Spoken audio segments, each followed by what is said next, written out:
Hi everyone, स्वागत है आप सभी का एक बार फिर से एक और नई क्लास में। तो बच्चों, टॉपिक अपना चल रहा था नरेशन, और नरेशन में हम लोग ऑब्जेक्टिव सेंटेंस को खत्म कर चुके हैं। आज बच्चों जो क्लास है वो होगी आप सभी की एक्सक्लेमेटरी सेंटेंसेस की। और इस क्लास में हम लोग जानेंगे कैसे आप एक्सक्लेमेटरी सेंटेंसेस का नरेशन करते हो। ठीक है भाई, तो सारे बच्चे ध्यान से देखेंगे, सारे ही कॉन्सेप्ट कराए जाएंगे इस क्लास में। और इन सेंटेंसेस की सबसे एक बहुत बड़ी खासियत है कि इन सेंटेंसेस में आपको बहुत ज्यादा दिमाग लगाने की जरूरत नहीं है। कुछ फिक्स टाइप के रूल्स हैं, कुछ फिक्स टाइप की चीजें हैं जिनको आप यूज करके सेंटेंस को बड़ी आसानी से डायरेक्ट स्पीच से इनडायरेक्ट स्पीच में बदल सकते हो। तो आइए बच्चों, स्टार्ट करते हैं क्लास को बिना किसी लेट लपेट के। तो यहाँ पे हम लोग कर रहे हैं एक्सक्लेमेटरी सेंटेंस। तो सबसे पहले ये जान लेते हैं अच्छा कि एक्सक्लेमेटरी सेंटेंस एक्चुअल में होता क्या है। देखिए, एक्सक्लेमेटरी सेंटेंस की बातचीत करें अगर, तो आपके मन में उठने वाले, है ना, अचानक उठने वाले सेंसेस को जिन सेंटेंसेस से दिखाया जाता है उन्हें एक्सक्लेमेटरी सेंटेंसेस कहते हैं। जैसे आप दुख व्यक्त कर रहे हो, हैप्पीनेस व्यक्त कर रहे हो, है ना, या बहुत ज्यादा आप आश्चर्य में पड़ गए कोई ऐसी चीज को देखकर, है ना, या फिर कोई ऐसा दृश्य देखकर। तो इन सब चीजों को हम लोग जिन वर्ड से दिखाते हैं उन्हें एक्सक्लेमेटरी वर्ड कहते हैं। और जिन सेंटेंसेस के द्वारा उस बात को व्यक्त किया जाता है उन्हें एक्सक्लेमेटरी सेंटेंस कहते हैं। इतनी सिंपल सी बात है। अब इसमें मैं आपको बताता हूँ नरेशन करने के कौन कौन से नियम हैं। तो रूल नंबर फर्स्ट सभी डालोगे अपनी कॉपी में और इसमें लिखना प्रारंभ करोगे। देखो, सबसे पहले तो कनेक्टिव वर्ड। अच्छा, कनेक्टिव वर्ड आप सभी जानते हो कॉन्जक्शन वर्ड से, है ना। कनेक्टिव वर्ड कहें या फिर कॉन्जक्शन कहें, तो सब जानते हो कि एक्सक्लेमेटरी सेंटेंसेस में कॉमा, इन्वर्टेड कॉमा को रिमूव करके कंजक्शन क्या लगाते हैं, दैट लगाते हैं। इसके बाद कुछ एक्सक्लेमेटरी वर्ड्स देख लो, जैसे हुर्रा लिखा हो। अच्छा, इससे हम लोग हैप्पीनेस को व्यक्त करते हैं। किसको? हैप्पीनेस को।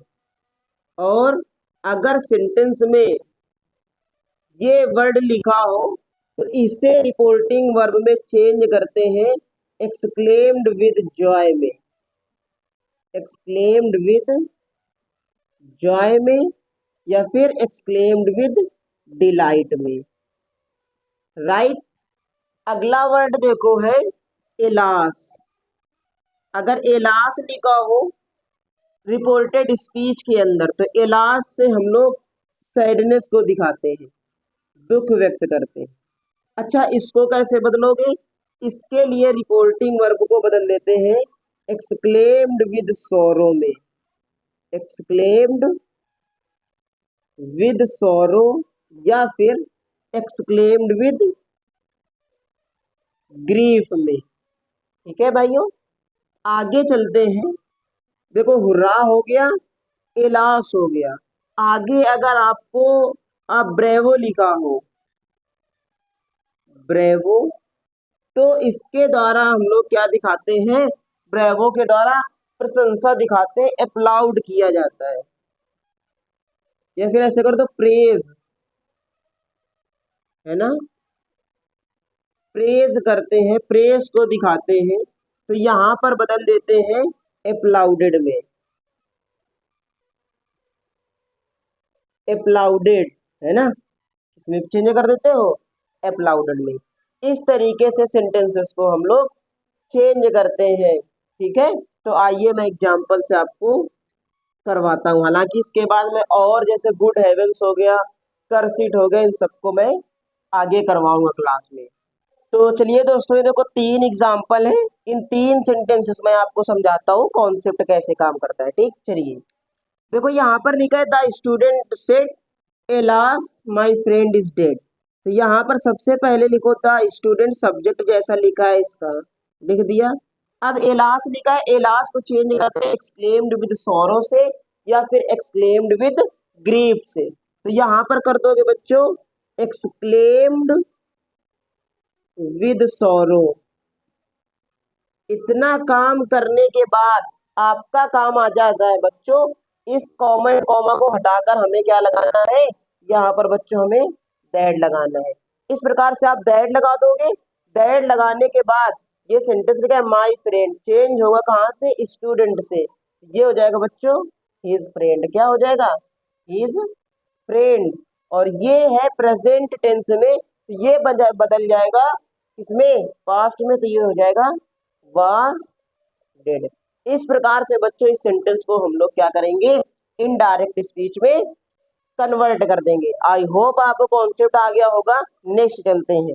देखो नेक्स्ट लिखा है ही सेड। तो यहाँ पर बच्चों हमें सेड को क्या करना है, चेंज करना है। अच्छा यहाँ लिखा क्या है, लिखा बच्चों हुर्रा है। तो अब क्या करेंगे, हुर्रा को बदलते हैं एक्सक्लेम्ड विद जॉय से। तो यहाँ पर लिखो he exclaimed with Joy that I, first person का प्रोनाउन है, चेंज होता है रिपोर्टिंग वर्ब के सब्जेक्ट से। तो यहाँ पर ही कर दोगे, है ना, क्या कर दोगे, ही हैव। प्रेजेंट में इसको पास्ट में बदलोगे, हैड हो जाएगा।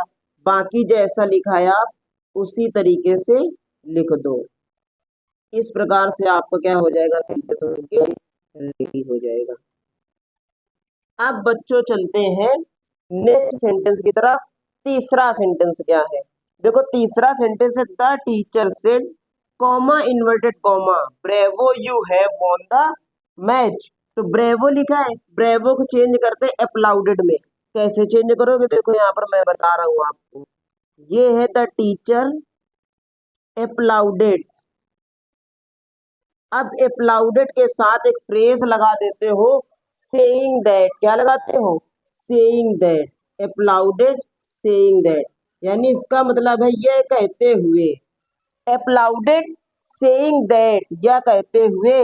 यू को कैसे बदलोगे, यू बदलता है सेकंड पर्सन का प्रोनाउन है रिपोर्टिंग वर्ब के ऑब्जेक्ट से, लेकिन रिपोर्टिंग वर्ब का ऑब्जेक्ट यहाँ पर दिया नहीं, तो मान लीजिएगा थर्ड पर्सन है ना। दे हैव कर देंगे, they had won the match.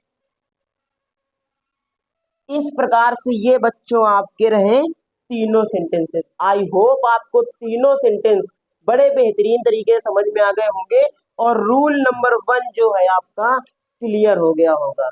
अब आगे मैं समझाता हूँ रूल नंबर 2। तो ये मेरे प्यारे दोस्तों है रूल नंबर 2। और रूल नंबर 2 में हम लोग बातचीत करेंगे, यदि कोई सेंटेंस व्हाट या हाउ से स्टार्ट हो रहा हो तो उसको कैसे बदलते हैं। देखिए अगर सेंटेंस व्हाट या हाउ से स्टार्ट हो तो फिर आप रिपोर्टिंग वर्ब है ना, तो आप बच्चों रिपोर्टिंग वर्ब को एक्सक्लेम्ड में चेंज करते हो। काहे में, एक्सक्लेम्ड में। ये पहली बात हो गई। अच्छा दूसरी बात क्या है इसमें, कि अगर सेंटेंस व्हाट से स्टार्ट हो, क्या व्हाट से, और व्हाट के बाद या फिर हाउ के बाद, बहुत गौर से समझना इस पॉइंट को, हाउ हो या व्हाट हो, इसके बाद कोई नाउन आए, क्या है, नाउन, तो सेंटेंस में एडजेक्टिव ग्रेट का प्रयोग करते हैं। काहे का बच्चों, ग्रेट का। लेकिन अगर हाउ या फिर व्हाट के बाद कोई एडजेक्टिव आए तो सेंटेंस में एडवर्ब वेरी का प्रयोग करते हैं। किसका, वेरी का। इतनी बात आपको ध्यान रखनी है कि अगर हाउ या व्हाट के बाद नाउन आ रहा है तो जब नरेशन करोगे तो सेंटेंस में एडजेक्टिव ग्रेट का प्रयोग करोगे। अगर हाउ या व्हाट के बाद एडजेक्टिव आ रहा है तो सेंटेंस में एडवर्ब वेरी का प्रयोग करते हैं। और एक मेन बात कि सेंटेंस को असल्टिव मोड में बनाते हैं। किसमें, असल्टिव मोड में बना देते हैं। इसका मतलब ये है कि अब सेंटेंस जो है व्हाट या हाउ से नहीं बच्चों, सब्जेक्ट से स्टार्ट हो। किससे, सब्जेक्ट से। देखिए दो एग्जांपल है आपके सामने, मैं समझाता हूँ दोनों से। कह रहा है दे सेड, तो पहला काम है सब्जेक्ट को ऐसे ही छाप दीजिए।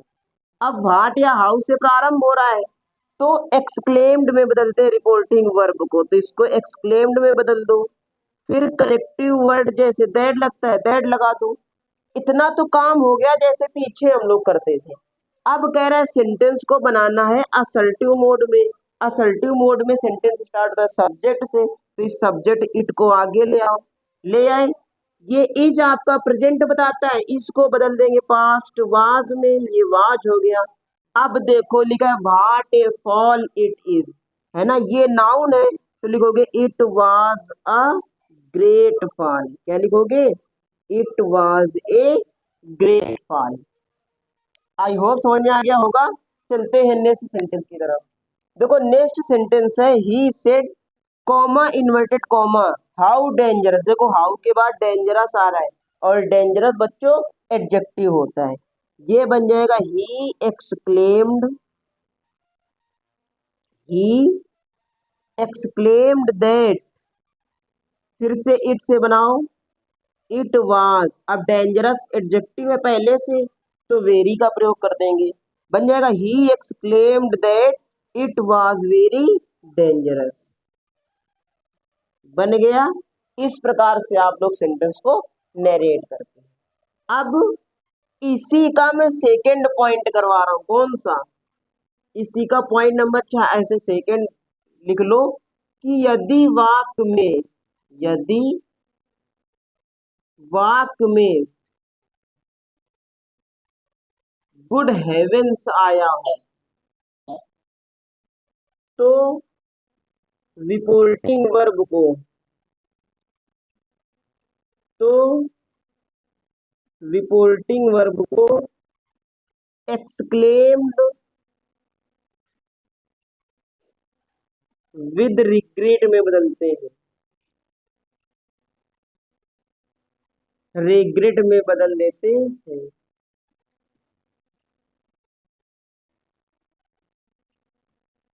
एग्जाम्पल देखो, एग्जाम्पल कह रहा है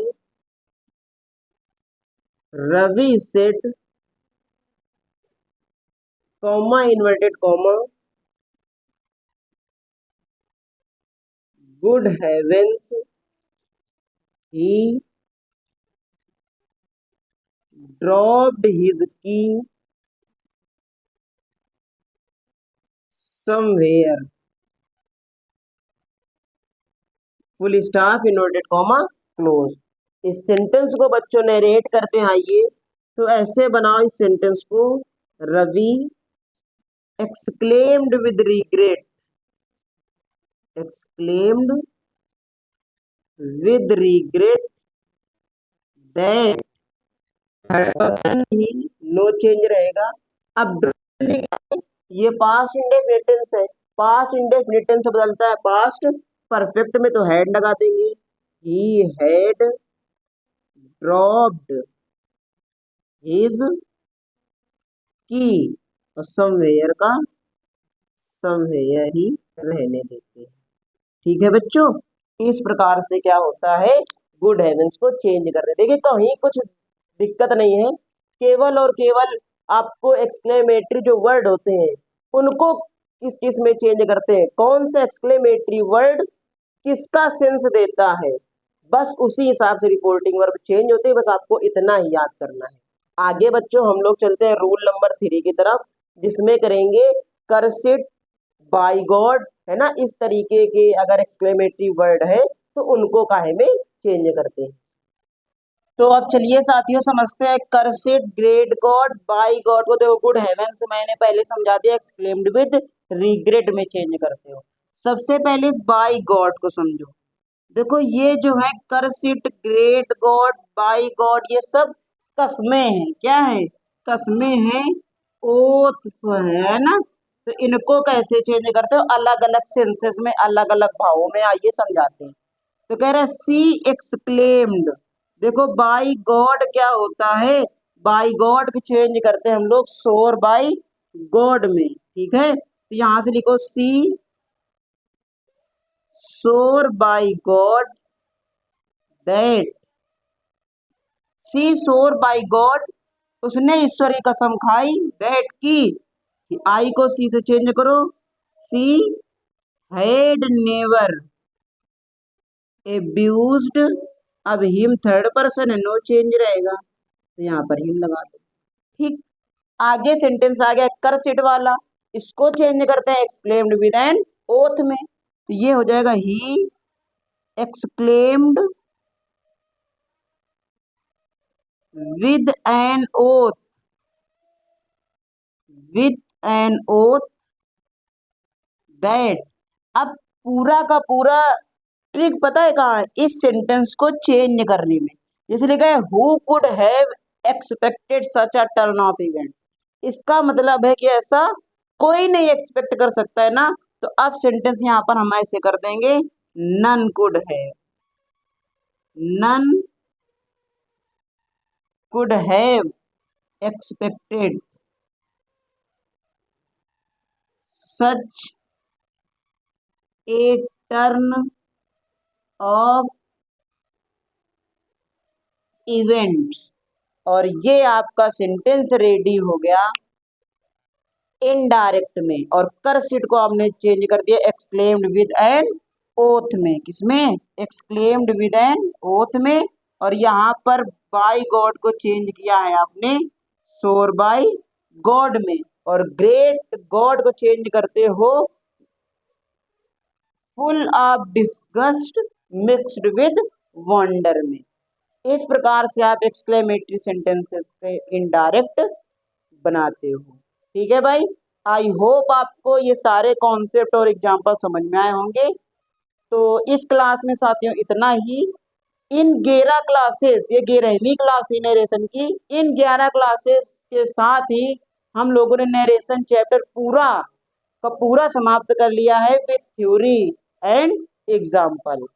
अब मैं इसके आगे वाली क्लास में कुछ प्रीवियस ईयर क्वेश्चंस करवाऊंगा, जिससे ये पूरा का पूरा टॉपिक आपका समाप्त हो जाएगा। आई होप आपको सारी क्लासेस अच्छी लगी होगी। अब आप रेडी रहिए नए चैप्टर सिंथेसिस के लिए। मिलते हैं बच्चों नई क्लास में। जय हिंद, take care and love you all.